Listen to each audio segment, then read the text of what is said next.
আসসালামু আলাইকুম প্রিয় এইচএসসি 25 ব্যাচ। আমাদের অ্যাডমিশন জার্নিতে আমরা অলরেডি চলে আসছি বলতে গেলে আমরা এখন শুরু হয়ে যাব আমাদের পরীক্ষাগুলা।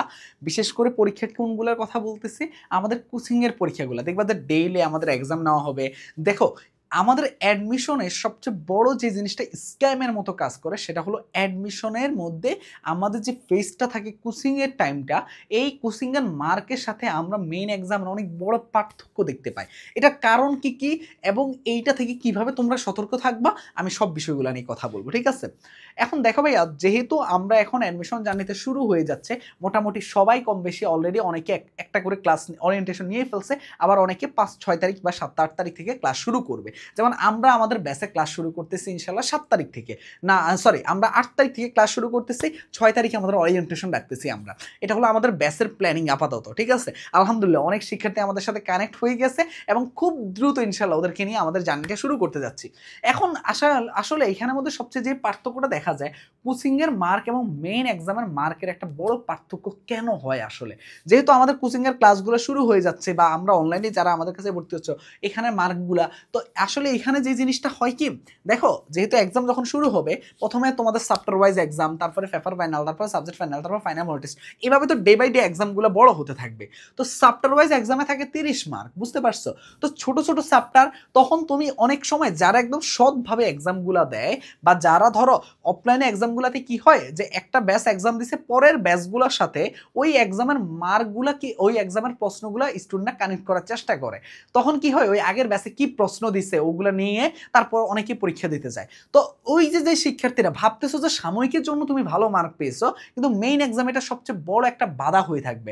আরেকটা হলো কোচিংয়ের প্রশ্ন স্ট্যান্ডার্ড না হওয়া ভাইয়া।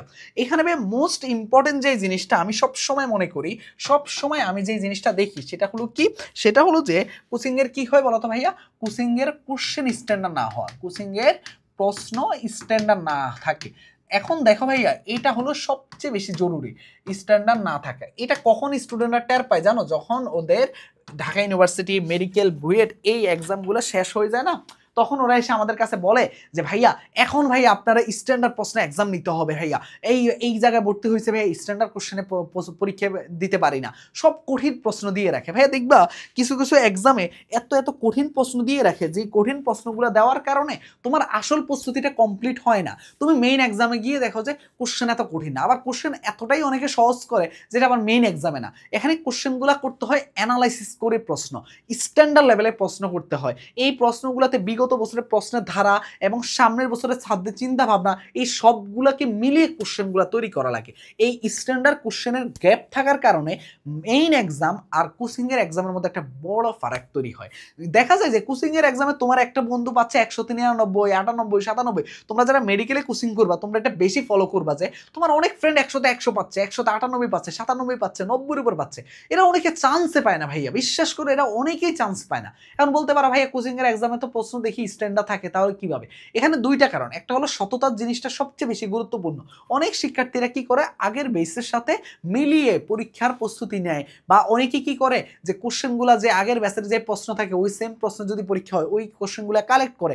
এইভাবে যখন পরীক্ষা দিবা তখন আর তোমার আলটিমেটলি প্রস্তুতি হচ্ছে না ভাইয়া, আলটিমেটলি তুমি সাময়িকের জন্য নিজেকে সান্ত্বনা দিচ্ছ যে না আমি তো টপ করতেছি, কিন্তু আসলে মেন এক্সামে গিয়ে আলটিমেটলি ওই আউটপুট আসে না। আবার ধরো যারা সৎভাবে প্রস্তুতি নেয় তাদের ক্ষেত্রে যে জিনিসটা খেয়াল করা হয় যে এখানে একটা বড় যে রিজনটা থাকে সেটা হলো পরিবেশ বা সারাউন্ডিং। আমাদের দেখো এক্সাম, মেইন এক্সামের সারাউন্ডিং আমাদের সবচেয়ে বেশি কম, মানে আমরা যেটা হয় কি, কোচিংয়ের এক্সাম দিচ্ছি ভালো কথা, এখানে আমার ফ্রেন্ড সার্কেল আছে আশেপাশে, আমাদেরকে একসাথে বসতে দিচ্ছে, আমরা ইচ্ছা হলে তাদের সাথে কথাও বলতে পারতেছি মোটামুটি, কিন্তু ভাই মেইন এক্সামের সারাউন্ডিং থাকে পুরা ভিন্ন, পরিবেশটা থাকে পুরা ভিন্ন।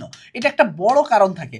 ওই চাপটা যারা সামলাতে পারে তারা পরীক্ষা ভালো দিয়ে আসে, আর অনেক শিক্ষার্থী চাপটাই সামলাতে পারে না পরীক্ষার হলের, যার কারণে দেখা যায় যে কোচিংয়ের এক্সামের পরিবেশ আর মেইন এক্সামের পরিবেশ কখনো এক থাকে না।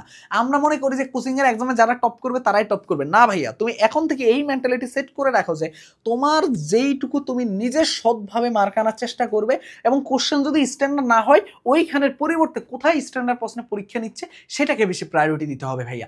আর যদি তুমি দেখো যে না তোমার কোচিংগুলোতে স্ট্যান্ডার্ড প্রশ্নে পরীক্ষা নিচ্ছে না, অত্যাধিক লেভেলে কঠিন প্রশ্ন, যেমন ধরো কিছু কিছু আমি আমি কোথাও কোনো জায়গার নাম বলতেছি না, কিছু প্রশ্ন এত অতিরিক্ত মাত্রায় কঠিন রাখে যেগুলো কখনো আসে না পরীক্ষাতে, যেগুলো আমাদের লেস ইম্পর্টেন্ট টপিক ভাইয়া, যেগুলোর আমাদের গুরুত্ব থাকবে অনেক কম, সেগুলো যদি অতিরিক্ত মাত্রায় কঠিন করে আমাদের মার্কগুলোকে কমাই দেয়, এটা তো আমাদের কি হবে জানো, এটা আমাদের কনফিডেন্স লো হয়ে যাবে। অ্যাডমিশন জার্নিতে কনফিডেন্সকে হাই রাখাটা হলো সবচেয়ে বেশি জরুরি।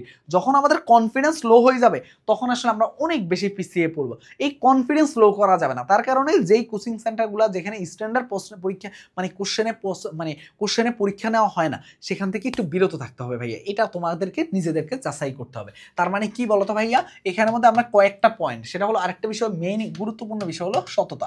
এরপরে আসো ভাইয়া, এরপরে আসো, দেখো আমি কি বলছিলাম যে মেইন এক্সামের মার্কের মধ্যে আরেকটা বড় একটা পার্থক্য তৈরি হয়, সেটা হলো যে আমরা কি করি, যারা অনলাইনে পরীক্ষা, বিশেষ করে আমরা যারা অনলাইনে পরীক্ষা নিই, যেহেতু আমরা যেহেতু এই যে আমরা যারা অনলাইন প্ল্যাটফর্মগুলো কন্টিনিউ করতেছি, আমাদের এক্সামগুলো তো অনলাইনে নেই, এখানে কি হয় স্টুডেন্টরা যেই কাজটা করে কি বই খুলে এক্সাম দেয় ভাইয়া।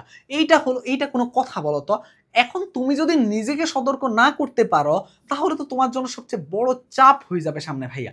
কারণ কি, কারণ তুমি এখন হয়তো আলটিমেটলি ভালো করতেছ, তুমি হয়তো এটার জন্য আমাদের যদি এক্সামগুলোতে ভালো করে তাহলে হয়তো প্রাইজ দেয় একটা সিস্টেম এবার রাখা চিন্তা করতেছে, হয়তো তুমি প্রাইজ জিতলে, খুব ভালো কথা মানলাম, কিন্তু ভাইয়া তোমাকে এখানে বুঝতে হবে। আবার এখানে আরেকটা বড় প্রবলেম কি হয় জানো, অনলাইনে আমরা যখন পরীক্ষা নেই এই জিনিসটা আমরা মেনটেন করার চেষ্টা করি যে সময়টা কি করি অর্ধেকের চাইতে একটু বেশি রাখি। মেইন এক্সামে যে সময়টা ধরো 60 মিনিট থাকে, আমরা এখানে দিই 40 মিনিট। কেন এই কাজটা করি জানো তোমরা? এই কাজটা করার একমাত্র কারণ হলো যে ওইখানে তোমাকে এই যে দেখো ভাইয়া গোল্লাগুলা ভরাট করা লাগে, এই গোল্লা ভরাট করতে একটা টাইম তোমার কি হয় বলতো চলে যায়, কিন্তু এখানে অনলাইনে তো গোল্লা ভরাট করা লাগে না, একটা ক্লিকে তোমার কাজ শেষ। আরেকটা বিষয় হলো অনলাইনে যাতে কেউ যাতে কোনো শিক্ষার্থী যাতে কোনো ধরনের অসৎ উপায় অবলম্বন করতে না পারে, এই জিনিসটার জন্য আমরা সময়টা কম দিই আমরা এক্সামগুলো নেওয়ার ক্ষেত্রে। আর আমরা চেষ্টা করি যে প্রত্যেকটা ভার্সিটি, দেখো আমরা শুধুমাত্র ঢাকা ইউনিভার্সিটির যে পরীক্ষা দিই মানে কোশ্চেনে করবো বিষয়টা এমন না, আমাদের টার্গেট হলো ঢাকা ইউনিভার্সিটির প্রস্তুতি যেমন নিব, প্রত্যেক সপ্তাহে আমরা চেষ্টা করতেছি যে কোনো ইউনিক বিশ্ববিদ্যালয়ের জন্য আলাদা করে এক্সাম নেওয়া রাখবো, যাতে কি হয় তুমি ওই ইউনিভার্সিটির প্রশ্নগুলোর সম্বন্ধে একটা ধারণা পাবো। মেইনলি ঢাবির আমাদের টার্গেট, পাশাপাশি একটা এক্সাম করে আমরা ইউনিক ভাবে রাখবো, যে কোনো একটা সপ্তাহে জাহাঙ্গীরনগর, কোনো একটা সপ্তাহে রাজশাহী, কোনো একটা সপ্তাহে চট্টগ্রাম, কোনো একটা সপ্তাহে আমরা এই বিশ্ববিদ্যালয়টা রাখতেছি, যেহেতু সব বিশ্ববিদ্যালয় কানেক্টেড। তখন এতে কি হবে জানো, ওই বিশ্ববিদ্যালয়ের প্রশ্নের প্যাটার্ন ধরে ধরে আমাদের যে টিমটা থাকে, আমাদের টিমটা যেই যারা প্রশ্নের প্যানেলে থাকে, আমাদের এইবারে করছে আমাদের ঢাবি প্লাস ভার্সিটি করছে যে কোশ্চেন প্যানেলের দায়িত্বে থাকবে, এরা একটা ম্যাক্সিমাম শিক্ষার্থী যে কাজটা করে কি ভাই, এরা কিন্তু সবাই টপ করা স্টুডেন্ট বিভিন্ন বিশ্ববিদ্যালয়, তো ওরা ওই প্রশ্নগুলো অ্যানালাইসিস করে যে আসলে কোন প্রশ্নগুলো এই শিক্ষার্থীগুলো দিতে হবে। আমরা 3 ক্যাটাগরির প্রশ্ন রাখি, আমরা স্ট্যান্ডার্ড প্রশ্ন রাখি, আমরা বিগত বছরের প্রশ্ন রাখি, আমরা কি 2-1টা প্রশ্ন কঠিন রাখি। এই কঠিন প্রশ্নগুলো কাদের জন্য রাখি জানো, যাতে যারা টপ করা স্টুডেন্ট থাকবে, যারা টপ করবে তারা যাতে টপ করতে পারে, এই তিন ধরনের আমরা প্রশ্ন ফিক্সড করি আমাদের কোশ্চেনে। তার কারণে আমাদের যে জিনিসটা হয় কি, আমাদের প্রশ্নের মানে স্ট্যান্ডার্ড লেভেলটা আমরা সব সময় 100% রাখার চেষ্টা করি, আর আমরা সময়টা একটু কম দেই যাতে স্টুডেন্টরা এইখানের মধ্যে একটা লড়াই করতে পারে। এখন অনেকের ক্ষেত্রে এই জিনিসটা মেন্টালিটি হতে পারে, ভাইয়া সময় কম দিলে তো আমার মেইন এক্সামের সাথে প্রস্তুতি ভালো হবে না। ভাইয়া তোমাকে ওইভাবে চিন্তা করা লাগবে, তোমাকে ধরো বৃত্ত ভরাটের জন্য তোমার 5 মিনিট এক্সট্রা যাচ্ছে, ওই সারাউন্ডিংটাকে সামলানোর জন্য তোমার আরো 5 মিনিট এক্সট্রা যাচ্ছে, তাহলে এখানে দেখো 10 মিনিট চলে গেছে।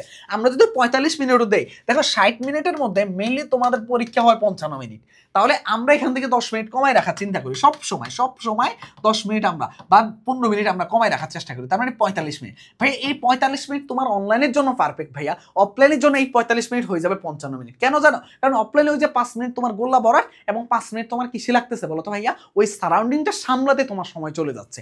এই জিনিসটা হলো সবচেয়ে বড় ব্যাপার। এই কয়েকটা জিনিস আমাদের মাথায় রাখলে আমাদের কোচিং এর মার্কে যারা কম পাও, কোচিং এর মধ্যে যারা মার্ক কম পাও, তোমরা ভয় পাওয়ার কোনো কারণ নেই ভাইয়া। বিশ্বাস করো কোচিং এর মার্কের সাথে মেইন এক্সামের একটা বড় গ্যাপ তৈরি হয়, এত বড় গ্যাপ যেটা তুমি চিন্তাও করতে পারবে না।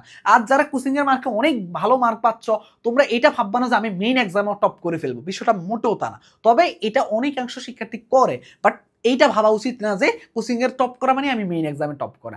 কোচিং এর মধ্যে এটা তোমাকে একটা কনসিস্টেন্সি বজায় রাখতে সাহায্য করবে।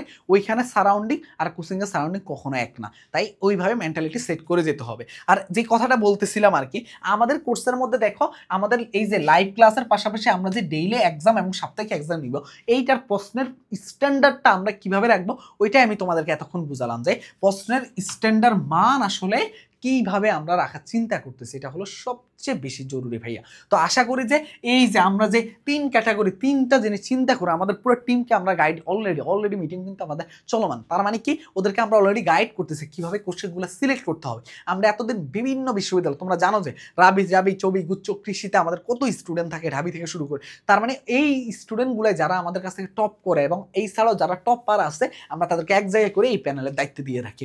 তারপর যে মেন্টরশিপ তো আছে আমাদের, তোমরা জানো যে আমাদের মেন্টরশিপটা হলো যে প্রত্যেকটা শিক্ষার্থীর জন্য আমাদের কি হয় বলো তো ভাইয়া, মানে তোমাদের জন্য নিজস্ব একটা মেন্টর থাকবে, ওই মেন্টর তোমাকে গাইড করবে, তোমরা তার সাথে যোগাযোগ করতে পারবা। এটা সবচেয়ে ইউনিক আমাদের একটা বড় মাধ্যম, কারণ তোমরা কিন্তু এই মেন্টর দেখো অনলাইনে কিন্তু আমরা সবচেয়ে বেশি ভুগি যে ডিসিশনহীনতায়, আমরা কখনো ডিপ্রেশনে আসি, কারোর কাছে শেয়ার করতে পারি না, আমরা কোনো ডিসিশন নিতে পারতেছি না, আমার ধরো এই কি কোন স্টেপ নিব এগুলো জানি না, সব হেল্প করবে তোমাদের ওই মেন্টররা। তাদের জন্য একটা নির্দিষ্ট টাইম বরাদ্দ থাকবে, ওই বরাদ্দ টাইমের মধ্যে তুমি তাদের সাথে ফোনে কথা বলতে পারবা, হোয়াটসঅ্যাপে কথা বলতে পারবা।